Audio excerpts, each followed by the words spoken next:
மிக அற்புதமான இடத்தை கொண்டது புனிதமான காபத்துல்லா.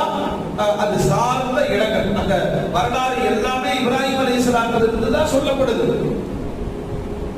ஒன்ன புரிஞ்சுக்கணும், புனிதமான மக்காவிற்கு போய் யார் தவாப் செய்கிறாரோ அவர் உண்மையில் எதனை சுற்றுகிறார்? அல்லாஹ்வுடைய அரிசை சுற்றுகிறார். அந்த வாக்கிய பூமியில வேறு எங்கும் கிடைக்காது. தவாஃப நாம எப்படி விளக்கணும்னு சொன்னா, தவாப் என்பது தொழுகை. தவாப் என்பது தொழுகை. தொழுகையில எப்படி இருக்கிறோமோ அதே மாதிரியான முறைகளை தான் தவாஃபிலும் கடைபிடிக்க வேண்டும். நம்ம சுற்றுறோங்கிறதல்ல, அந்த தொழுகைக்கு நிகரான, தொழுகைக்கு சமமான ஒரு இபாதத்தாக அல்லாஹ் தவாஃப இந்த ஈமானிய சமூகத்திற்கு வழங்கி இருக்கிறார்.